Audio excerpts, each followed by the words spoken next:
Hey everybody, it's Nick with Comic Experience Sci-Fi, and we are at the Great Lakes Comic Con, and I am here with Lydia Graber, who portrayed one of the more memorable Ewoks in Return of the Jedi, which we're going to talk about in a moment. But first, Lydia, tell us about your show business history. How did you get involved in show business? When I moved to LA, I was 22, and I started working with a group called PATH, which was Performing Artists for Theater for the Handicapped. That was before the disability. They moved to disability. Sure. And that was at Paramount Studio. Okay. I worked with Drew Barrymore on a movie called Irreconcilable Differences. Sure, remember that one, yeah. And so a child can only be on the set for 8 hours. Okay. 4 hours, they have to be in school. So they do all of their scenes first and all their close-ups. And then when it comes to, like, if I was doing a close-up with you, they don't need her on the set. Right. So then I would sit by the camera and deliver the lines to you. Okay. For your close-up. Yes. What gave you the show business bug in the first place? I always was doing shows in the basement with my friends and ice skating shows Okay. and stuff. So I just always liked entertaining. Okay, well now let's talk a little bit about Star Wars. So how did you get involved with Return of the Jedi? Okay, well I had just done a movie in 1980 called Under the Rainbow with Carrie Fisher and Chevy Chase. Yes, classic. And the guys that did the casting, Bill and Dave, we became really good friends and stuff and hung out. And then Lucas contacted them to get all the Ewoks together.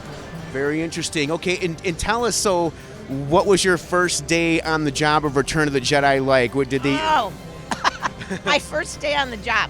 Did they get you the costumes right away, or how did that go? We had to fly up there before the movie. Gotcha. And got fitted for our costumes. Okay. And that was probably a month or so before the movie started. So the first day were all costumed up with our latex hands, our latex feet, our latex heads. And the first scene, and once you put the head on, the big bubble eyes, yes, you couldn't see. They fogged up immediately, which they didn't figure on that happening, I guess. So they're like, action, we just want you to run into the forest.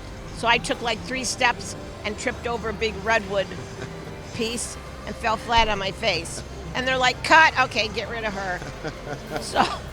So for 3 weeks, I didn't have to do much work because I learned how to not work and put the hot costume on.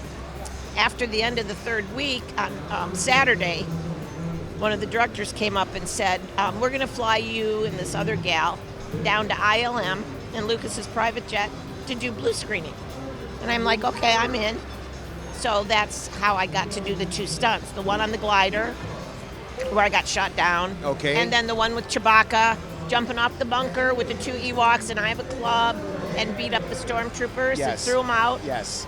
That was the other scene that I did at ILM. Now, one thing I love about that scene that I find so charming is, and tell me if I'm just reading too much into it, but it looks like you and the other Ewok have a little bit of a crush on Chewbacca. You're kind of touching him and stuff. I love Chewbacca. I know, I was like all over him. So did you just kind of ad-lib that, or was that directed? Oh, no, we just ad-libbed it. Okay. The same thing on the glider. It was just like, you just do whatever you do, and you want to be more animated. Sure. I mean, you want people to, if you're just up there doing nothing, it doesn't, you're going to end up on the cutting room floor. Right. Right. So was it actually Peter Mayhew with you? Yes. And how was he? Oh, he's wonderful.